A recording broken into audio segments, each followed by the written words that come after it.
Vou direto ao assunto, não vou perder muito tempo. Hoje tem muitas ideias assim para a gente tentar articular e eu gostaria de começar fazendo uma pergunta para vocês.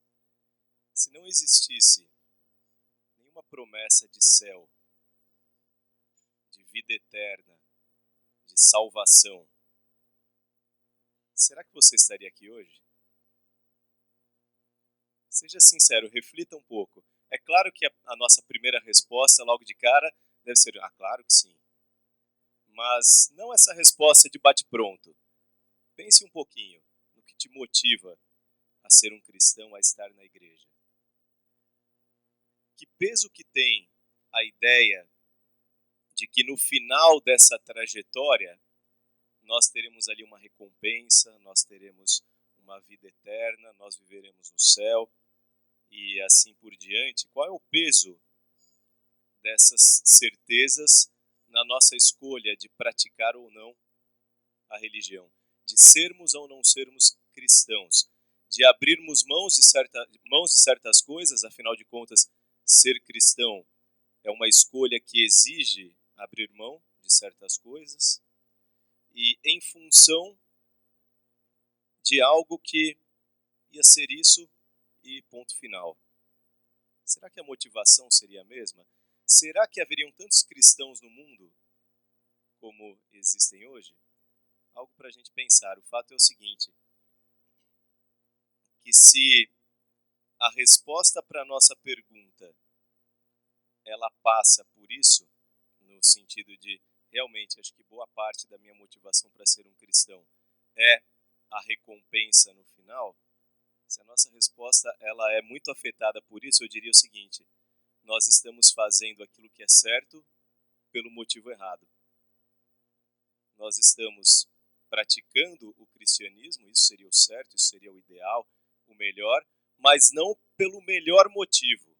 Vejam só, não estou aqui dizendo com isso que não é bom pensar em como será a vida do cristão além desse plano de existência. Só estou dizendo que esse não pode ser o motivo principal para eu ser um cristão. Mas, apesar disso, muitos cristãos e muitas denominações e muitas maneiras de pregar o cristianismo se ancoram quase que totalmente em cima disso, da esperança do que vai vir depois. E eu gosto de chamar essa forma de ser cristão, esse modelo de cristianismo de linha de chegada. É aquele cristianismo que ele está focado somente no final da corrida. Quando acabar, quando eu cruzar a linha, é isso que importa. E ao mesmo tempo ele acaba sendo um cristianismo que não valoriza tanto o caminho, o trajeto até lá. Não é à toa que o paradigma cristão muitas vezes se torna esse. Um dos motivos é porque a vida nesse mundo é muito difícil. Existem muitas provações, existe muito sofrimento. Então é natural que as pessoas queiram um outro plano de existência, uma outra realidade superior a essa. Esse é um dos motivos. Mas nos nossos dias, principalmente, acho que a cultura da nossa sociedade judaico-cristã ocidental, que valoriza muito os resultados, que valoriza muito os méritos de cada pessoa em se conseguir alguma coisa, ela impregnou um pouco na nossa ideia de cristianismo. Então nós também queremos viver um cristianismo de resultados. Faço isso porque eu quero aquilo. Me esforço aqui porque lá na frente vai valer a pena. E a verdade é que essa é uma regra que vale para praticamente tudo na vida. Isso é um fato. Mas ela não vale para o cristianismo. Se existe algo que diferencia o cristianismo de outras religiões, é porque qualquer ideia de mérito pessoal enquanto um fator de se alcançar um benefício, ela é rechaçada no cristianismo. Em momento algum, a ideia central do cristianismo é de que é aquilo que eu faço que vai me garantir a recompensa. O cristianismo gira todo em torno da noção de graça. A gente já vai falar um pouco mais sobre isso. O cristianismo, então, ao invés de ser uma religião de linha de chegada, ele é apresentado nas escrituras como a religião do caminho, não do final, mas a religião do caminho. Aliás, essa era a maneira como o cristianismo era chamado na época da igreja cristã primitiva. Se você lê ali no livro de Atos, você vai ver várias referências que mostram isso, principalmente entre os não cristãos. O apóstolo Paulo ele diz que ele, por exemplo, saía para perseguir todos aqueles que eram do caminho. O cristianismo era conhecido então como o caminho. Aliás, chamar a religião que nós praticamos de cristianismo é uma coisa que veio depois. E ser chamado de cristão, que é algo que surgiu nesse mesmo contexto, nessa mesma época, tinha um caráter pejorativo em um primeiro momento. O cristão era o seguidor de Cristo, ou da seita dos nazarenos, como também era um dos nomes que o cristianismo primitivo recebia. Mas caminho era um deles. E não é à toa, afinal de contas, o próprio Jesus, ele se apresentou como o caminho. E um detalhe interessante, vamos ler essa referência, está ali no Evangelho de João, capítulo 14.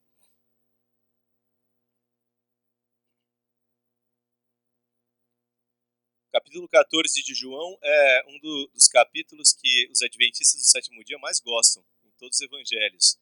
É aquele capítulo onde Jesus deixa bem claro que ele vai para o céu, mas ele promete também o quê?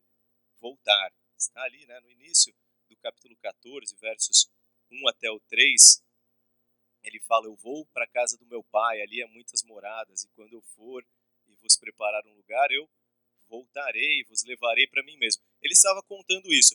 Nesse contexto, vem ali então no verso 5, Tomé e fala o seguinte, Senhor, não sabemos para onde vai, como saber o caminho? E Jesus lhe responde, eu sou o caminho, a verdade e a vida. Ninguém vem ao Pai senão por mim. Então Jesus estava dizendo o quê? Qual o contexto? Ele estava falando do futuro. Estava falando justamente da linha de chegada ali. Olha, vai acontecer isso, vai acontecer aquilo. E vem Tomé e pergunta, tá, mas e aí, como que eu faço para chegar lá? E Jesus diz o quê? Eu sou esse caminho. É através de mim. Então não é um caminho, é o quê? Uma relação. Não é por onde eu ando, é a quem eu conheço. De acordo com quem eu oriento a minha vida. Nas Escrituras, essa ideia do cristianismo como um caminho é algo então que aparece. E basicamente são dois elementos. Tem muito mais coisa, claro, mas eu tentei resumir naqueles dois elementos que eu considero os mais importantes. Quais são então os pilares? Em cima do que está ancorado este caminho? Quais são as verdades centrais da mensagem de Cristo? Eu dividi em duas coisas. A primeira delas eu chamei de vida cristã. O primeiro elemento, então, é a vida cristã. O que seria a vida cristã? Sempre que alguém vai fazer um estudo da Bíblia, tem a intenção de entrar para uma igreja, de se batizar, e tem aquele estudo bíblico ali que é chamado vida cristã ou conduta cristã. E daí você aprende ali o quê? Basicamente, aquilo que você pode, aquilo que você não pode fazer, quais são as regras de comportamento, o que você deve usar, o que você não deve usar, o que você deve comer, o que você deve beber, aonde você deve ir, aonde você não deve ir, e por aí vai. Vira uma lista de posso e não posso, como se a vida cristã fosse isso. Vida cristã é muito mais do que isso. A vida cristã não é uma lista de posso e não posso. Mas, você pode dizer assim, não é isso que eu vejo na lei de Deus, por exemplo, nos 10 mandamentos. Os 10 mandamentos ali, expressão maior do caráter de Deus, tem uma lista de nãos. Não faça isso, não faça aquilo. Como que a gente harmoniza essas duas coisas? Primeiro, nós precisamos entender o porquê dos 10 mandamentos terem sido apresentados daquela forma. E existe uma razão, não é à toa. Por que Deus deu ali uma lista de proibições, praticamente? Porque os 10 mandamentos foram dados a um povo que estava ali se tornando ou voltando a ser o povo de Deus depois de séculos de escravidão, onde eles viviam como pessoas em condições subhumanas, como escravos, sem direitos, apenas com deveres, apenas com obrigações, em uma condição praticamente animalizada de existência. Essa que é a verdade. Assim, aquele povo viveu. Não é à toa que Deus fala para Moisés em um dado momento, olha, eu estou percebendo o seguinte, esse é um povo de dura cerviz. O que é dura cerviz? Na linguagem de hoje seria, esse povo é cabeça dura, é teimoso, é obstinado. Não ia adiantar Deus se referir a essas pessoas, falar para essas pessoas, em termos talvez mais amplos, em conceitos um pouco mais subjetivos. Ele precisava de regras claras. Por isso, no Antigo Testamento, a gente vê uma religiosidade praticada dessa maneira, mediada dessa forma. Uma analogia que ajuda a gente a entender, talvez, é pensar numa criança, que também é um ser que não tem uma capacidade de abstração ou de subjetividade maior. Como é que você ensina para uma criança? Por exemplo, uma criança vai lá na cozinha e pega uma faca na mão. Você fala o que para a criança? Olha, meu filho, deixa eu te explicar uma coisa. Esse objeto que você está segurando na sua mão é um objeto pérfuro cortante perigoso. Se ele encostar na sua pele, ele pode produzir aí um corte profundo. O seu sangue pode começar a jorrar e você vai, depois disso, desmaiar, depois disso você vai passar mal e você pode perder a vida. É assim que você ensina para uma criança de 2 anos de idade que ela não pode segurar uma faca? Como que você fala para ela? Tira a mão daí agora! Não encosta nessa faca, não é assim?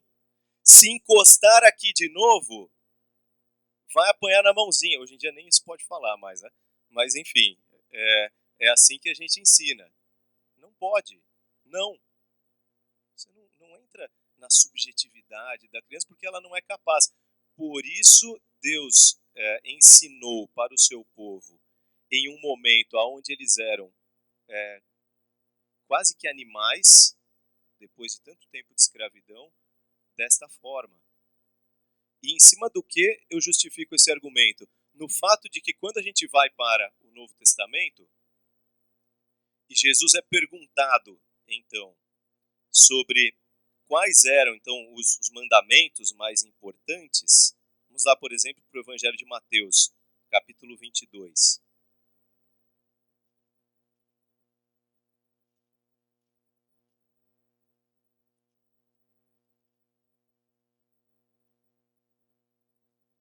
A partir do verso 36. Aqui a gente lê o seguinte: Mestre, qual é o grande mandamento na lei? Existe uma discussão sobre qual lei que estavam perguntando, mas isso não importa muito. Não importa se era a lei dos 10 mandamentos ou se era a lei das outras centenas de mandamentos, aquela lei mosaica, onde você encontra todas as regras de comportamento, enfim. A pergunta é direta: qual é o grande mandamento? E o que Jesus responde? Ele fala o seguinte: amarás ao Senhor teu Deus de todo o coração, de toda a tua alma e de todo o teu entendimento. Este é o primeiro e grande mandamento. Pronto. Engraçado, ele não responde nenhum daqueles que as pessoas estavam esperando. Ao invés de ele falar uma coisa objetiva, ao invés de ele falar, por exemplo, algo que estava ali no mandamento, não terás outros deuses diante de mim, não farás para ti imagem de escultura. Não, ele não usa aquela terminologia.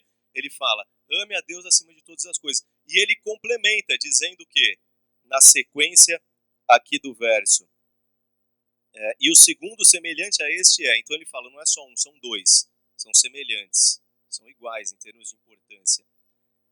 Amarás ao teu próximo como a ti mesmo. Ponto final. Ao invés de falar, olha, e além disso não matar, não roubar, não adulterar, ele fala, não, é amar o próximo. Vocês percebem como ele está falando a mesma coisa que aquelas regras tentavam ensinar de uma forma diferente para um tipo de pessoa, de ser humano, que já tinha muito mais capacidade de entender as coisas subjetivas, de entender os conceitos. E mais do que isso, ele não estava falando apenas para aquele povo, estava falando para nós hoje. Por isso, a diferença. Em João capítulo 13, ele fala, um novo mandamento vos dou, que ameis uns aos outros. Esse é o mandamento que ele tenta ensinar. Então, em outras palavras, é o amor a Deus. E amar a Deus implica em temer a Deus, não no sentido de ter medo de Deus, mas no sentido de procurar viver de acordo com a vontade de Deus para a sua vida. E isso se expressa através do quê? Dos frutos do Espírito Santo. Então, o que é conduta cristã? O que é vida cristã? É acreditar e temer a Deus e começar a reproduzir na sua vida os frutos do Espírito Santo, que estão aonde? No próprio Novo Testamento, você vai ali para o livro dos Gálatas, carta aos Gálatas, capítulo 5. Ali você vai encontrar os frutos do Espírito Santo, que são conhecidos de muitos também, mas eu vou ler aqui rapidamente o contexto, para que fique um pouco mais claro. Quando ele vem falando aqui a partir do verso 16, Paulo, na verdade, ele faz uma comparação, ele diferencia, ele fala o que são as obras da carne e o que são os frutos do Espírito. É importante a gente ter isso em mente, porque ele está falando duas formas de se viver. Uma forma de se viver com Cristo e outra sem Cristo. Uma forma de se viver de acordo com a vontade de Deus e outra distante da vontade de Deus. É isso que os frutos do Espírito vêm dizer para nós. Então ele fala primeiro o que é viver longe da vontade de Deus para a sua vida. E ele explica ali, vamos a partir do verso 19, onde ele fala quais são então. Ele fala, a imoralidade sexual, a impureza, a libertinagem, a idolatria, feitiçaria, ódio, discórdia, ciúmes, ira, egoísmo, dissensões, inveja, embriaguez, orgias e coisas semelhantes. Todas as coisas que nós estamos cansados de saber, que não refletem o plano de Deus para a vida de ninguém, que possuem consequências terríveis na vida das pessoas. Por outro lado, o contraponto são os frutos do Espírito, que são o quê? O amor, a alegria, a paz, a paciência, a amabilidade, a bondade, a fidelidade, a mansidão e o domínio próprio. Ao ponto dele dizer, contra essas coisas não há lei. Em outras palavras, quem vive desta forma, quem tem os frutos do Espírito, não é condenado pela lei. Ele está acima da lei, porque tudo que ele faz é de acordo com a vontade de Deus para a sua vida. Ele está amando a Deus e amando ao próximo. Esses são os frutos. Há uma diferença entre os frutos do Espírito e os dons espirituais. E é bom a gente lembrar disso. Os dons espirituais, não é que eles não sejam importantes. Então, o dom de falar outras línguas, o dom de profecia, o dom de cura, o dom do ensino, o dom da pregação. Existem vários dons do Espírito Santo. Mas viver no Espírito não significa que você está recebendo esses dons constantemente. Viver no Espírito significa que você tem os frutos do Espírito Santo. O que é o batismo do Espírito Santo? É você receber um dom específico? Não. É você viver de acordo com os frutos do Espírito. Aí você está sendo batizado pelo Espírito Santo. E isso deve acontecer quando? Diariamente. Todo dia a gente precisa do batismo do Espírito Santo. Não é uma coisa que aconteceu uma vez na vida e pronto. Porque todos os dias a gente tem essa luta entre a natureza carnal, aquelas primeiras coisas, e aquilo que Deus quer para a nossa vida. Essas virtudes, essas características que nós precisamos desenvolver para viver de acordo com a vontade de Deus. Isto não significa viver com os frutos do Espírito Santo, isto não significa uma vida perfeita.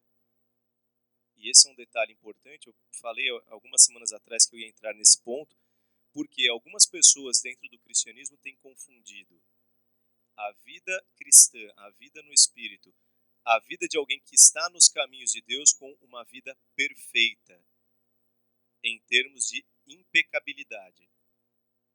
Então eu começo a ser tão dominado pelo Espírito Santo que eu não vou mais pecar. Nunca mais. Eu vou vencer o pecado através da minha devoção, através do meu esforço.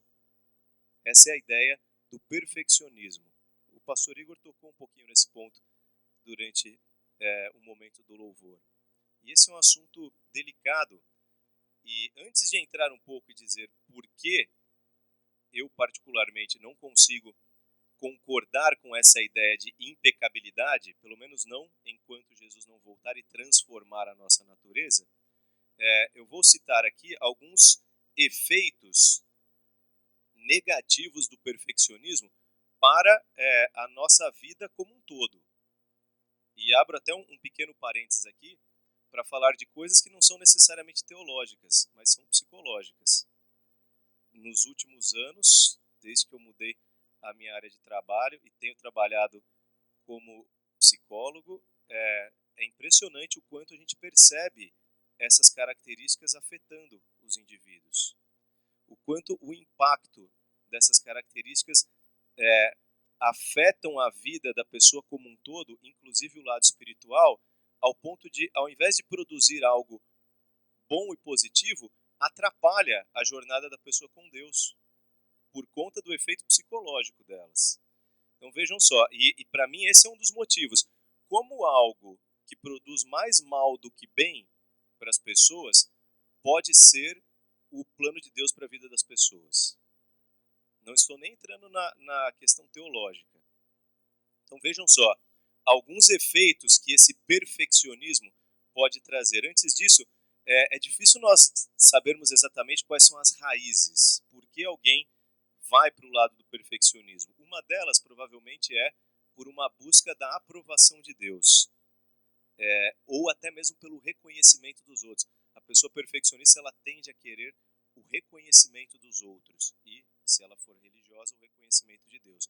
Isso, obviamente, tem a ver com questões da criação da pessoa, da infância, relações paternas, as primeiras relações que essa pessoa criou. Porque boa parte das vezes o perfeccionismo está relacionado a um sentimento de inferioridade. Então é uma tentativa de compensação disso através do seu bom comportamento. E ao mesmo tempo é um traço de personalidade. Algumas pessoas já nascem mais propensas a isso do que outras. Quando essas tendências, sejam elas já hereditárias ou da criação da pessoa, elas se encontram com a pregação do perfeccionismo teológico, está feita a confusão. Porque elas são abraçadas pela pessoa e passam a ser vividas. As consequências disso, quais são? A primeira de todas, logo de cara, é a culpa. Mas não é aquela culpa saudável, vamos dizer assim, porque a culpa tem um aspecto saudável importante, que é de perceber que algo está errado e precisa ser mudado.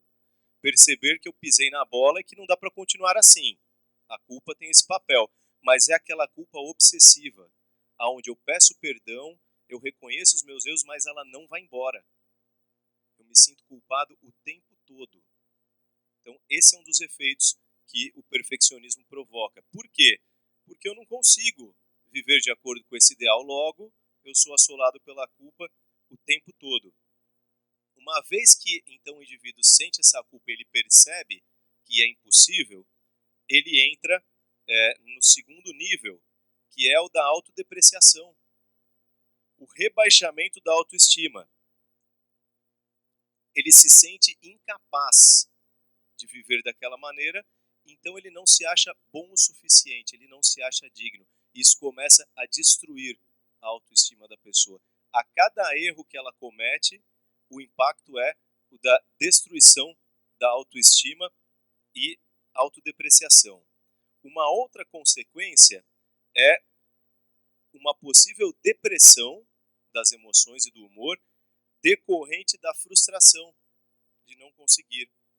Então, a pessoa, ao sentir-se incapaz e ao sentir que o seu melhor nunca é o bastante, ela vai se frustrando, se frustrando, se frustrando cada vez mais. É aquela pessoa que o tempo todo está pensando, eu poderia ter feito melhor, eu não deveria ter feito isso, ou eu deveria ter feito aquilo. É uma frustração constante que está ligada a esses sentimentos de culpa e de rebaixamento da autoestima. Isso também pode levar a uma angústia existencial. A incapacidade da pessoa de viver de acordo com aquela vida que ela julga ser o ideal, em última instância, pode levá-la a questionar as próprias razões para viver, as próprias razões da sua existência. E até mesmo para ser uma pessoa cristã. Por isso que não é incomum, se você parar para pensar, você vai perceber isso. Não é incomum você ver na igreja, às vezes, aquelas pessoas que eram mais rígidas, aquelas que eram mais perfeccionistas, quando elas saem, quando elas cansam, elas se tornam o oposto. Elas se tornam os maiores críticos, elas se tornam aqueles que têm a vida mais em desacordo com o que ela vivia antes. Por quê? Porque uma hora a pessoa não suporta aquela pressão que ela mesma impôs sobre si mesma e ela vai para o outro extremo. Essa angústia existencial às vezes leva a pessoa a uma vida de hipocrisia, de máscaras e mentiras. Ela quer mostrar uma coisa para os outros, mas no fundo ela sabe que ela não é aquilo. Então a angústia só aumenta. O perfeccionismo leva à ansiedade, porque enquanto a pessoa não se sente à altura daquilo que ela acha que deveria ser, ela começa então a ter agora medo de perder a salvação, medo de que aquilo que ela está fazendo não é o suficiente. Isso acaba com a paz interior dela e ela entra num ciclo de ansiedade, religiosamente falando, na experiência espiritual da pessoa. Ela começa a ficar ansiosa o tempo todo por achar que nunca conseguirá e que nunca é o suficiente. E por fim, leva a um rebaixamento da empatia e da capacidade de aceitação dos outros. Uma vez que a pessoa está vivendo esse conflito, ela veste uma máscara, muitas vezes de super espiritual, e ela começa a apontar o dedo para os outros, a julgar os outros. Por que isso? Porque é uma forma de desviar o foco de si mesmo. É uma forma de lidar com todos esses sentimentos negativos que ela tem, acusando as outras pessoas. É por isso que também é muito comum nós percebermos no indivíduo que espiritualmente ele é perfeccionista, essa tendência muitas vezes de julgamento, ser uma pessoa dura. Quando alguém erra, quando alguém pisa na bola, ele é o mais rígido com aquela pessoa. Então essas são algumas características emocionais, alguns impactos emocionais de ser um perfeccionista. Se você parar para pensar um pouquinho, você vai ver até que em outros aspectos da vida as dinâmicas são parecidas. Eu estou trazendo aqui para o lado espiritual da coisa, mas mesmo o perfeccionismo enquanto um traço de personalidade pode trazer alguns desses tipos de consequências. Mas para o lado espiritual é isso. E daí eu pergunto para vocês, como é que o plano de Deus para a vida de uma pessoa que está andando nesse caminho, que é o caminho do cristianismo, pode ser esse? Pode ser de um ideal que causa tantas consequências ruins, que destrói a pessoa interiormente. Não estou falando do aspecto teológico. No aspecto teológico existem inúmeros argumentos para mostrar que Deus não espera uma perfeição em termos de impecabilidade, que a perfeição da qual a Bíblia fala é outra. Como o pastor falou ali no momento de oração. Paulo, por exemplo, na mesma frase que ele fala, olha, eu ainda não sou perfeito e tal, ele fala para as pessoas, então, nós que somos perfeitos, do que ele estava falando? Eu não sou perfeito no sentido de que eu não peco mais, mas todos nós somos perfeitos, por quê? Porque Deus nos escolheu. Existe aquele verso que às vezes é usado como uma evidência de que Deus quer que nós sejamos perfeitos, que está lá em Mateus capítulo 5, verso 48, onde está dizendo, sede vós, pois, perfeitos, como perfeito é o vosso Pai que está nos céus. E aí as pessoas dizem, como assim? Olha aqui, está claro. Jesus está falando que nós temos que ser perfeitos, mas o termo que é usado ali, a palavra grega usada para perfeito ali, que é a palavra teleios, ela não significa essa perfeição de impecabilidade, de não errar mais. Ela tem um sentido de perfeição funcional. Para que essa palavra ela era usada? Ela era usada para dizer, por exemplo, para uma peça de roupa que vestisse adequadamente. A pessoa falava, está perfeito. Então era algo perfeito para aquilo que ele era designado. O animalzinho lá da época que era usado para o sacrifício estava adequado, ele era perfeito para aquilo. Então nós somos perfeitos para aquilo que Deus espera da gente quando? Quando a gente não erra mais? Não. Quando a gente escolhe andar nos caminhos dele. É exatamente igual um pai olha para um filho que acabou de nascer e fala: ai, meu filho é perfeito. É uma criança ali que não dá nem para avaliar ainda os traços dela, de caráter, de personalidade. E às vezes até fisicamente não é dos mais bonitinhos. Mas para o pai e para a mãe é o quê? É perfeito. Nasceu perfeito. É um termo que a gente usa. É esse tipo de perfeição. Aos olhos de Deus, nós como nós somos perfeitos. Na medida em que a gente vai se colocando nas mãos de Deus. Embora eu ainda tenha objetivos espirituais para alcançar na minha vida. Nessa passagem de Paulo, ele diz exatamente isso, tá? Em Filipenses 3, verso 12. Não que eu já tenha recebido ou alcançado a perfeição, mas prossigo para o alvo. Na medida em que eu estou prosseguindo para o alvo, na medida em que eu estou na caminhada, está tudo certo. E Deus vai trabalhando e Ele vai me moldando. O primeiro elemento, então, eu chamei de vida cristã. O segundo elemento é o que a Bíblia chama de misericórdia. Ao meu ver, quando nós pensamos essas duas coisas na vida cristã, em termos de como um cristão deve viver, os frutos do Espírito, andar nos caminhos de Deus, e aliando a isso, colocando do outro lado da moeda a misericórdia, então nós começamos a entender que caminho é esse, que é o caminho do cristianismo. A misericórdia é um tema que aparece constantemente na Bíblia, mas eu vou usar uma referência aqui, que está em Êxodo 33, verso 19, e que é citada pelo apóstolo Paulo em Romanos 9:15. Mas eu vou usar a citação de Paulo em Romanos 9, verso 15. E ele se refere, então ele cita Moisés falando: pois ele diz a Moisés: terei misericórdia de quem me aprouver ter misericórdia, e compaixão, e compadecer-me-ei de quem me aprouver ter compaixão. Sabe o que Deus está falando ali? Em outras palavras, ele está falando assim: não é da sua conta, sou eu é que sei. Essa ideia de quem merece, quem não merece, quem vai ser salvo, quem não vai, quem está fazendo certo, quem está fazendo errado, eu é que sei disso. Eu vou ter misericórdia de quem? De quem ele está falando ali? De quem for bom, de quem for correto, de quem for perfeito? Não, de quem? De quem eu quiser. Se eu quiser salvar a pessoa, eu salvo, eu não preciso dar satisfação disso para ninguém. Sabe por quê? Fui eu que paguei o preço. E é por isso que todos nós somos salvos.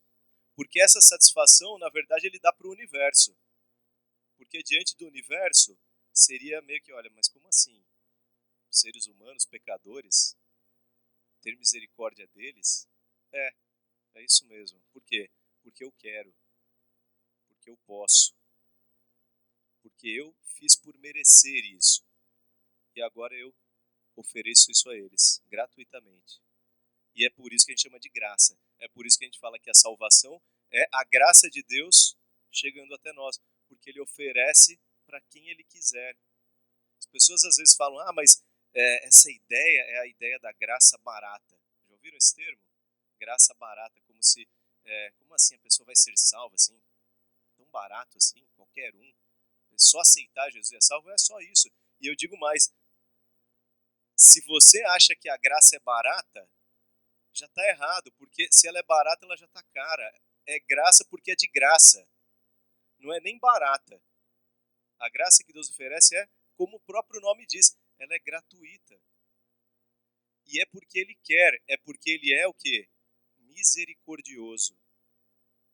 Uma das traduções que se dá para esse termo misericórdia, que é usado aí por Moisés e citado por Paulo, é a seguinte: é sentir simpatia ou compaixão pela miséria dos outros. Forte isso, né? O que é um Deus misericordioso? Aquele que olha para a miséria que a gente vive e sente compaixão. E fala, vou ajudar, coitados, estão perdidos. Se eu não fizer, o que vai ser deles? E assim ele oferece para nós a sua misericórdia. A que preço? Para nós, de graça. A que preço para ele? Ao preço da sua vida. Da obra que Jesus executou nessa terra. Vindo, vivendo como um ser humano e morrendo para nos salvar. Essa é a ideia da misericórdia. E aí o que o próprio Jesus nos ensina, quando ele ensina, por exemplo, a famosa oração do Pai Nosso, ele fala: quando vocês orarem, orem assim: perdoe as nossas dívidas, assim como nós perdoamos os nossos devedores. Ou seja, a misericórdia ela está disponível para mim, mas ela não deve parar em mim. Ela deve ser estendida àqueles que me ofendem. Então, ela tem esses dois lados também. Eu recebo, mas eu também transmito. Eu recebo e eu transmito. Assim deve ser a misericórdia de Deus nas nossas vidas. E receber é fácil, transmitir que é difícil. Pedir perdão para Deus, se sentir perdoado é uma maravilha. E estender esse perdão ao outro. Isso não é fácil. É por isso que a gente precisa do quê? Dos frutos do Espírito Santo. Essa é a obra do Espírito Santo na nossa vida. E ela acontece diariamente. Ela é o quê? Um caminho. Ela não é um momento, ela não é um clique. Ela pode ter os seus momentos mais, talvez, marcantes, mas ela é a obra de uma vida. E Deus vai operando e Ele vai, assim, nos transformando. E a partir dessas noções, então, dessas ideias, principalmente a ideia do que é uma vida cristã motivada pelo Espírito Santo e o que é a misericórdia de Deus recaindo sobre nós e sendo através de nós transmitida aos outros, que eu chego a essa ideia de vida cristã como um caminho, de cristianismo enquanto um caminho o qual nós podemos e devemos trilhar. E quando a gente começa a experimentar isso, a noção de céu, de salvação e de vida eterna, não é que ela desaparece, ela está lá ainda. Ela é importante. Quem não quer estar um dia com Jesus face a face? Mas ela não se torna o principal. O principal se torna o quê? O que eu vivo com Cristo hoje. Eu não preciso esperar. Tudo bem, eu encontro face a face, um mundo perfeito, que maravilha. Mas eu já posso experimentar essas coisas a partir do momento em que eu estou nesta caminhada. A partir do momento que eu já estou andando ao lado de Cristo. A vida cristã não é sinônimo de uma vida perfeita.